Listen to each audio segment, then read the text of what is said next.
श्री राम। गुरुर्ब्रह्मा गुरुर्विष्णु गुरुर्देव महेश्वरः गुरु साक्षात् परब्रह्म तस्मै श्री गुरुवे नमः।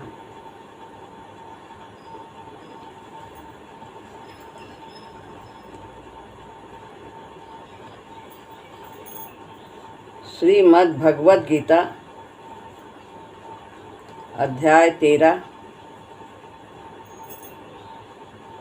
श्लोक है 26वां।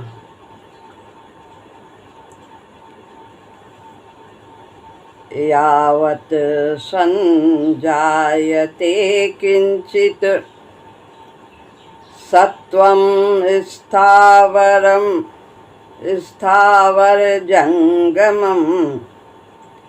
क्षेत्र क्षेत्रज्ञ संयोगात् तद्विद्धि भरतर्षभ। यहाँ ऊपर की लाइन में और नीचे की लाइन में दोनों में संधि है 8 के बाद। तो यावत संजायते किंचित चा तक 8 होता है, उसके बाद ता है, ता आधा है, इसलिए ता का तो ता ही रहता है और आधा है तो आधा होने के कारण कुछ शेष नहीं बचेगा। आगे सत्वम स्थावर जंगमम पढ़ेंगे और नीचे की भी पंक्ति में क्षेत्र क्षेत्रज्ञ संयोगात तो 2 ता है, एक आधा ता है पहले ऊपर लाइन जैसी बनी है ता पे, और बाद में पूरा ता है उसी में। तो जो आधा ता है तो संयोगात यहाँ तक पढ़ेंगे, आधा ता को इधर करेंगे और फिर आगे पूरे ता से तद विद्धि भर तरसव ऐसा पढ़ेंगे। भर तरसव यानी हे भरत वंशियों में श्रेष्ठ अर्जुन, यावत किंचित जितने भी, यावत किंचित यानी जितने भी, सत्वम प्राणी, संजायते यावत के बाद है, उत्पन्न होते हैं। कौन से? स्थावर और जंगमम। स्थावर और जंगम यानी स्थिर और चलने फिरने वाले। तो जितने भी प्राणी स्थावर और जंगम पैदा होते हैं, तत् मने उनको, क्षेत्र क्षेत्रज्ञ संयोगात तो उनको क्षेत्र क्षेत्रज्ञ के संयोग से, तत् माने उनको, विद्धि माने समझो। स्थावर यानी कि ये आगे यावत संजायते का तात्पर्य है संजायते उत्पन्न होते हैं, उनको तुम क्षेत्र क्षेत्रज्ञ के संयोग से उत्पन्न हुआ ही समझो। जितने भी चर अचर हैं सब इन दोनों के संयोग से ही संसार में पैदा हो। अर्थ है, हे भरतवंशियों में श्रेष्ठ अर्जुन, स्थावर और जंगम जितने भी प्राणी पैदा होते हैं उनको क्षेत्र और क्षेत्रज्ञ के संयोग से उत्पन्न हुआ समझो।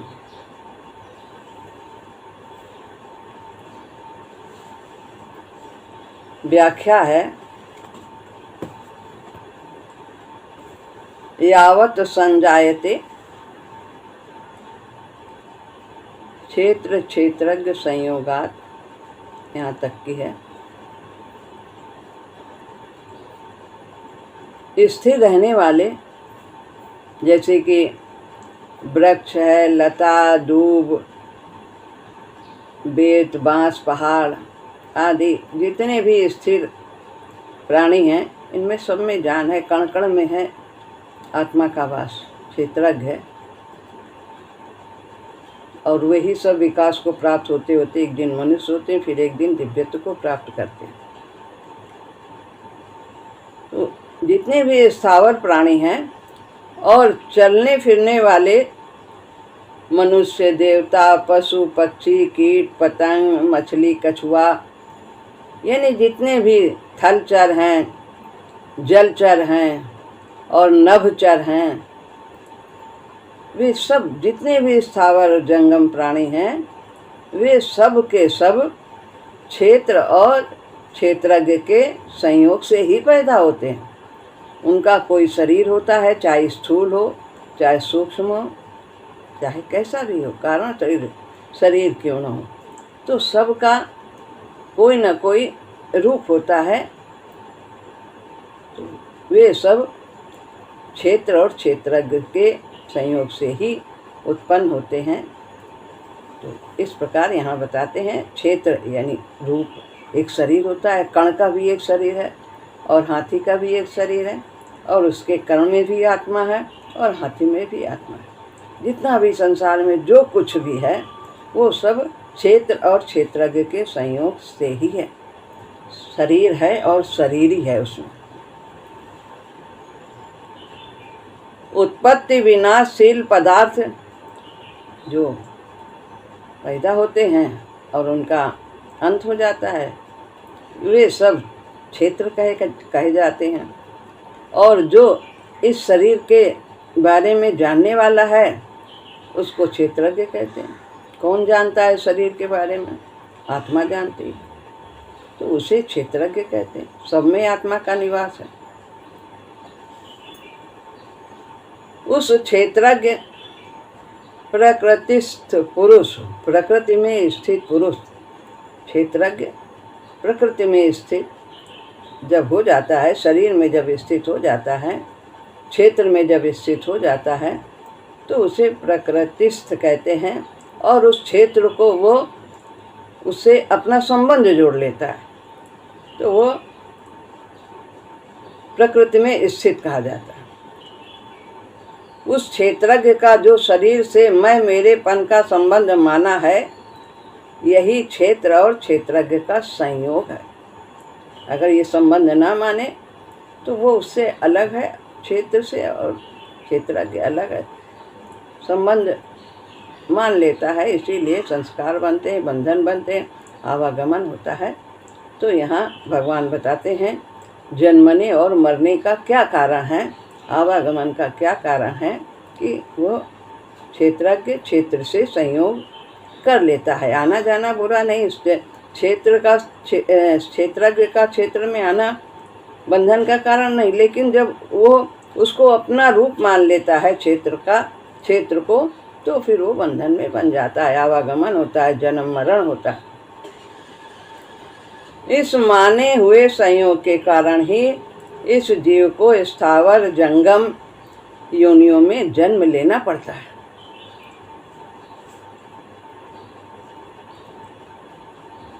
तात्पर्य यह है कि निरंतर परिवर्तनशील प्रकृति और प्रकृति के कार्य, शरीर के साथ प्रकृति का कार्य है, ये शरीर उत्पन्न होना ये प्रकृति का कार्य है, तो यही गुण भी प्रकृति के कार्य हैं। तो प्रकृति और प्रकृति के कार्य के साथ, प्रकृति मैं जो हूँ, शरीर हूँ, और इससे जो कुछ हम करते हैं, सतोगुण, रजोगुण, तमोगुण, इनसे प्रभावित होकर वो सब मैं ही करता हूँ, मेरे द्वारा होता है। यही प्रकृति और प्रकृति के कार्य के साथ तादात्म्य करना कहा जाता है। तो जीवात्मा फिर अपने को जन्मने और मरने वाला समझ लेता है। क्षेत्र के उत्पन्न होने को जन्मना और क्षेत्र के समाप्त होने को, शरीर के समाप्त होने को मरना मान लेता है। वो तो शाश्वत है, नित्य है, सर्वगता है, स्थाणु है, अचलो है, कहीं जाता आता है, अनादि है। तद विधि भरतर सब। यह क्षेत्रज्ञ क्षेत्र के साथ अपना संबंध मानता है, इसी से इसका जन्म होता है। परंतु जब यह शरीर के साथ अपना संबंध नहीं मानता तब इसका जन्म नहीं होता। इस बात को तुम ठीक तरह से समझ लो। भगवान अर्जुन से ऐसा कहते हैं। तो हमें शरीर से संबंध नहीं मानना है, शरीर को अपना रूप नहीं समझना है। हम आत्मा है और यह शरीर हमारा निवास स्थान है। मैं शरीर नहीं हूँ, ये शरीर मेरा नहीं है।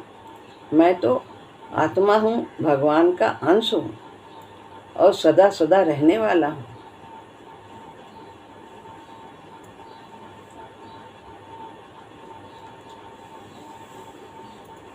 भक्ति के प्रकरण में भगवान ने परा और अपरा दोनों को अपनी प्रकृति बताकर इन दोनों प्रकृतियों के संयोग से ही संपूर्ण प्राणी उत्पन्न बताए। 7वें अध्याय में भूमिरापो नलो वायु खम मनो बुद्धि रेवचा अहंकारे तीयम में भिन्ना प्रकृति रष्ट अपरियमितस्तोन्याम प्रकृतिम वृद्धि में पराम जीवभूताम महाबाहो यह एकदम धार्यते जगत में इनको धारण करता हूँ, मुझसे ही उत्पन्न। वहाँ पर ये बताया है भक्ति के प्रकरण में सब मुझसे उत्पन्न है, लेकिन यहाँ पर कहते हैं ये सब प्रकृति के कार्य हैं, प्रकृति से ही उत्पन्न है। तो परंतु यहाँ ज्ञान के प्रकरण में कहते हैं संपूर्ण प्राणी क्षेत्र और क्षेत्रज्ञ के संयोग से हैं। वहाँ कहते हैं सब मेरे द्वारा है, मैंने ही उत्पन्न किया। लेकिन ज्ञान का विषय यहाँ 13वां अध्याय है। तो यहाँ पर कहते हैं ये जितना भी संसार है वो क्षेत्र और क्षेत्रज्ञ के संयोग से ही है। अकेला ना क्षेत्र है और ना ही क्षेत्रज्ञ है। संसार में इन दोनों का संयोग है, तभी ये सब लीला दिख रही, संसार दिख रहा है।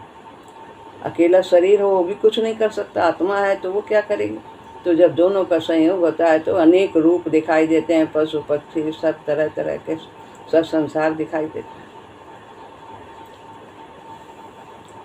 भक्ति के प्रकरण में भगवान अपनी तरफ दृष्टि कराते हैं कि मेरे ही द्वारा सब है, मेरी ही शक्ति से सब हो रहा है। क्योंकि भक्त का भगवान पर दृढ़ विश्वास होता है, उसके साधन और साध्य सब परमात्मा ही होते हैं, भगवान ही होते हैं। परंतु ज्ञान में भगवान क्षेत्रज्ञ की ओर दृष्टि कराते हैं कि क्षेत्र के साथ तादात्म्य करने के कारण वो जन्म मृत्यु के रूप में चक्कर में पड़ जाता है। तो इसलिए यह अपना संबंध क्षेत्र से नहीं मानना है जीव को, तो वह बंधन में नहीं पड़ेगा। और वहाँ भक्त में कहते हैं उसकी दृष्टि मेरी ओर जाती है, मुझ में श्रद्धा और विश्वास होता है, तो इसलिए वो जन्म मरण में नहीं पड़ता। सब भगवान का है, सब भगवान की शक्ति से हो रहा। तो यहाँ पर अब ये प्रश्न होता है कि आकर्षण एवं मिलन सजातीय में होता है। गेहूं में गेहूं मिलेगा, चना में चना मिलेगा, तो ये तो दोनों विजातीय हैं। क्षेत्र और क्षेत्रज्ञ दोनों विजातीय हैं, एक अनित्य है एक नित्य है। तो ये दोनों का कैसे संयोग हो जाता है। तो फिर ये विजातीय क्षेत्र के साथ क्षेत्रज्ञ का संयोग कैसे हुआ, जड़ का चेतन के साथ संयोग कैसे हुआ। तो इसका उत्तर है जैसे रात और दिन का संयोग नहीं होता, ऐसे ही क्षेत्र और क्षेत्रज्ञ का संयोग नहीं हो सकता। परंतु परमात्मा का अंश होने के कारण क्षेत्रज्ञ में यह शक्ति है कि वो विजातीय वस्तु को पकड़ सकता है। जैसे सुई कठोर है और उसमें धागा का संबंध हो जाता है, और वो जो तत्व है सुई की सहायता से धागा वस्त्र में आ जाता है, उसमें समा जाता है, उससे सिल देते हैं तो तंतु तंतु एक हो जाता है, फिर सुई अलग हो जाती है। इसी तरह ये क्षेत्र और क्षेत्रज्ञ के संयोग से परमात्मा की प्राप्ति होती है।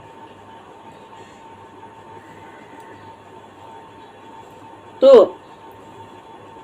उसमें यह शक्ति है कि वो विजातीय वस्तु को भी पकड़ सकता है और अपना कल्याण कर सकता है, उससे सेवा लेकर के भजन करके और पकड़ सकता है, उसके साथ अपना संबंध भी मान सकता है, वो उसकी इच्छा पर है। उसको ये स्वतंत्रता भगवान ने दी है, परंतु उसने इस स्वतंत्रता का दुरुपयोग कर लिया और भगवान के साथ संबंध ना जोड़ करके संसार के साथ उसने संबंध जोड़ लिया। तो ये स्वतंत्रता है कि वो भगवान के साथ संबंध जोड़े या संसार के साथ संबंध जोड़े। तो अर्थात भगवान के साथ संबंध न मानकर संसार के साथ संबंध मान लिया है और जन्म मरण के चक्कर में पड़ गया है। यही इसमें बताते हैं कि उसका जन्म मरण क्यों होता है, कि उसने भगवान के द्वारा दी हुई इस स्वतंत्रता का दुरुपयोग किया है। तो वो शरीर किस लिए मिला है? भगवान के भजन के लिए मिला। अनित्यम असुखम लोकम इमं प्राप्य भजस्व माम। इसीलिए भगवान ने गीता में जगह जगह कहा है कि जीव को ये स्वतंत्रता तो मिली है, लेकिन वो उसका सदुपयोग करे, इसका दुरुपयोग ना करे और अपने जीवन का कल्याण करे। अब है जन्म मरण से छूटने के लिए संस्कार यानी जो बनते हैं उनसे मुक्त होने का उपाय भगवान बताते हैं। जन्म मरण से छूटने का उपाय, जन्म मरण यही है कि आवागमन, केवल ये जो जन्म मरण है ये संस्कार बनने को ही जन्म मरण कहते हैं। और वैसे तो आओ जाओ कितने बार भगवान भेजते हैं। यदि हम क्षेत्र और क्षेत्रज्ञ अलग अलग समझते हैं, क्षेत्रज्ञ शरीर को अपना अंश नहीं मानता, अपना स्वरूप नहीं मानता है, तो फिर उसे कोई बंधन नहीं, कितने भी बार आ जाए वो अपना कर्तव्य करता है निष्काम भाव से। अब यहाँ पर 27वां श्लोक है।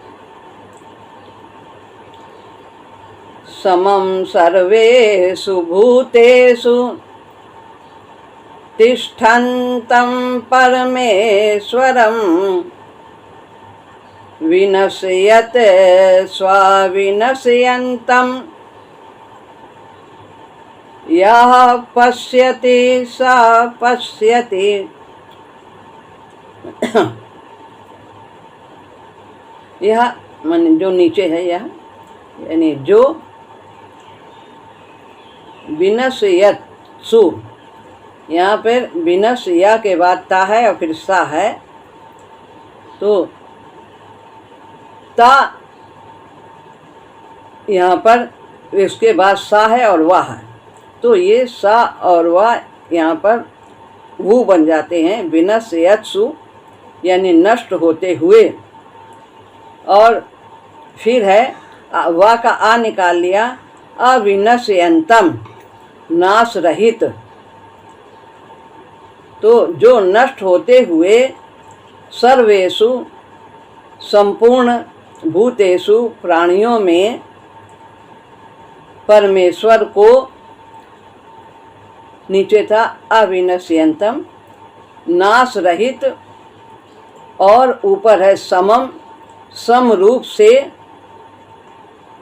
तिष्ठन्तम माने स्थित, पश्यति देखता है, सा नीचे है वही पश्यति वास्तव में सही देखता है। जो नष्ट होते हुए संपूर्ण प्राणियों में परमेश्वर को, सभी प्राणी नष्ट होते हैं जो कुछ संसार में है, जो नष्ट होते हुए संपूर्ण प्राणियों में परमेश्वर को नाश रहित और सम रूप से स्थित देखता है, वास्तव में वही सही देखता है और वही आवागमन से मुक्त रहता है। सही देखेगा तो आवागमन से मुक्त होगा, दृष्टि सही होगी।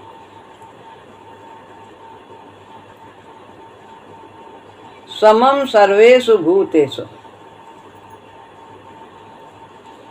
परमात्मा को संपूर्ण प्राणियों में सम कहने का तात्पर्य है कि सभी प्राणी विषम हैं, परंतु परमात्मा उनमें सम है। जितने भी स्थावर और जंगम हैं उनमें सब में अलग अलग भाव रहते हैं, सात्विक, राजस और तामस, और वे आकृति में भी छोटे बड़े होते हैं, दिखने में एक जैसे नहीं होते, लंबे चौड़े होते हैं, नाना रंग के होते हैं। इस तरह जितने भी प्राणी हैं वे सब विषम हैं, अलग अलग तरीके। उन सब प्राणियों में परमात्मा सम रूप से स्थित है, तो सम है, किसी में कम ज़्यादा नहीं है, चाहे छोटा जीव हो चाहे बड़ा जीव, सब में परमात्मा समान रूप से स्थित है। पहले इसी अध्याय के दूसरे श्लोक में भगवान ने क्षेत्रज्ञ के साथ अपनी एकता बताते हुए कहा था कि क्षेत्रज्ञ मेरा ही अंश है, तो तू संपूर्ण प्राणियों में क्षेत्रज्ञ मेरे को ही समझ, ऐसा कहा था। उसी बात को यहाँ कहते हैं कि संपूर्ण प्राणियों में परमात्मा सम रूप से, सभी में क्षेत्रज्ञ, संसार में जो कुछ भी है वो सब क्षेत्रज्ञ के संयोग से ही है, सब में परमात्मा का अंश है।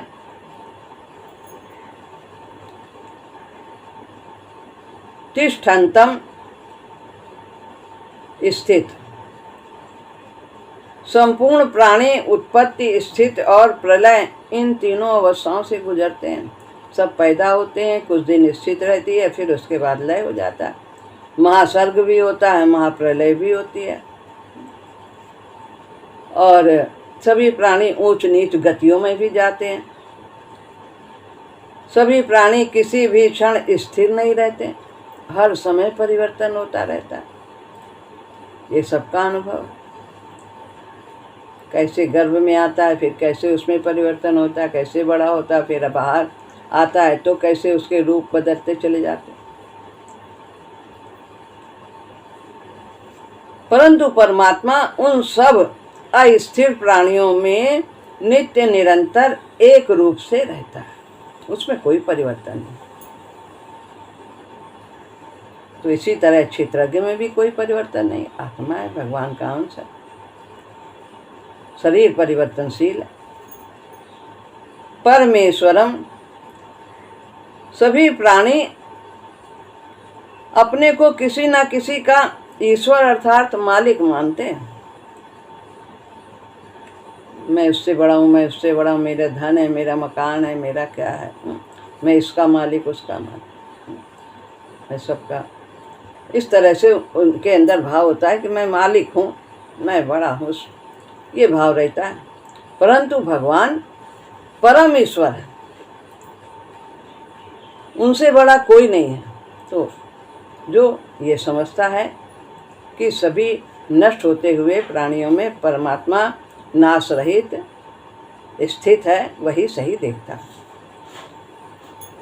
परंतु परमात्मा उन सभी प्राणियों के तथा संपूर्ण जड़ और चेतन संसार के परम ईश्वर, सबके स्वामी हैं। मनुष्य तो क्षेत्र को अपना मानने से क्षेत्रज्ञ, वो थोड़ी चीज का स्वामी, इतने का स्वामी, इतने का स्वामी, वो इस तरह से है।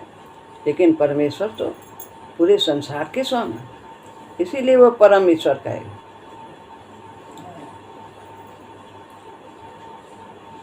विनश्यत स्व विनश्यन्तम या पश्यति स पश्यति, जो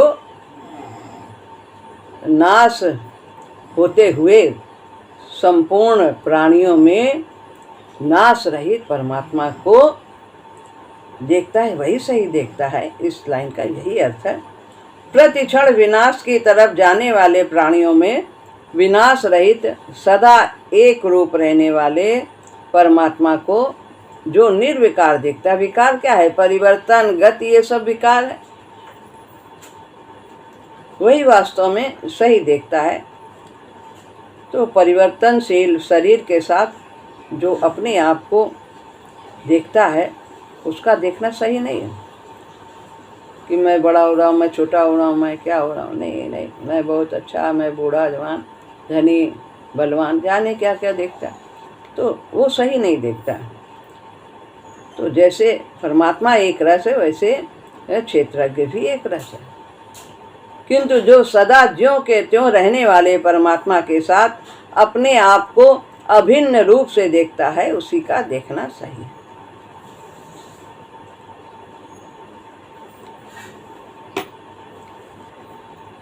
भगवान ने यह बताया कि जितने भी प्राणी पैदा होते हैं वे सभी क्षेत्र और क्षेत्रज्ञ के संयोग से ही पैदा होते हैं, पिछले श्लोक में बताया। परंतु उन दोनों में क्षेत्र तो किसी भी क्षण स्थिर नहीं रहता, शरीर तो हर समय बदलता रहता, और क्षेत्रज्ञ एक क्षण भी नहीं बदलता। अतः क्षेत्रज्ञ से क्षेत्र का जो निरंतर वियोग हो रहा है उसका वो अनुभव करे कि हर समय हम इससे, हमारे अंदर बदलाव हो रहा है, ये क्षेत्र का बदलाव है, हम इससे अलग हैं। तो इस 27वें श्लोक में भगवान ये बताते हैं कि उत्पन्न और नष्ट होने वाले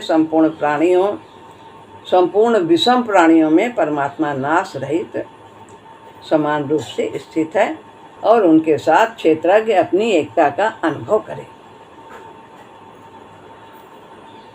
कैसे उसमें कोई परिवर्तन नहीं होता क्षेत्रज्ञ में, उदाहरण देते हैं। जैसे आकाश में कभी सूर्य का प्रकाश फैल जाता है, कभी अंधेरा छा जाता है, कभी धुआं छा जाता है और काले बादल आ जाते हैं, बिजली चमकती है, कभी वर्षा होती है, ओले गिरते हैं, तरह तरह के शब्द होते हैं, गर्जना होती है, परंतु आकाश में कोई फर्क नहीं पड़ता। वो ज्यों का त्यों निर्लिप्त रहता है, निर्विकार रहता है। इसी तरह उदाहरण नदी का भी दिया है। जैसे गंगा जी निरंतर बहती रहती हैं, पर जिसके ऊपर बहती हैं वो आधारशिला ज्यों की त्यों स्थिर रहती है। उस जहाँ जमीन है उसके ऊपर बह नहीं, कभी तेज पानी, कभी धीमा पानी, कभी गंगा जी का जल स्वच्छ होता है, कभी मटमैला होता है, कभी जल कम होता है, कभी बाढ़ आ जाती है, कभी वर्षा होने पर जल तपे हुए पहाड़ों से आता है तो गर्म पानी हो जाता है, कभी ठंडा होता है, कभी तेज प्रवाह के कारण जल आवाज करने लगता है, कभी शांत हो जाता है, परंतु आधारशिला ज्यों की त्यों रहती है। इसी तरह शरीर में भी परिवर्तन आते हैं, बढ़ता है, घटता है, अनेक स्थितियां आती हैं, लेकिन क्षेत्रज्ञ ज्यों का त्यों रहता है क्योंकि वो उसका आधार परमात्मा है। तो उसमें कोई फर्क नहीं पड़ता, चाहे उसमें सांप बिच्छू गंगा जी में कुछ भी आ जाए, सब आ जाए, आधार ज्यों का त्यों रहता है। तो इस तरह ये सब तो आकर चले जाते हैं, पर आधारशिला ज्यों की त्यों निर्विकार रहती है। ऐसे ही संपूर्ण देश काल वस्तु व्यक्ति और क्रिया अवस्था परिस्थिति घटना आदि निरंतर बदलती रहती है, पर स्वयं जो जीव है वो ज्यों का त्यों अचल रहता है।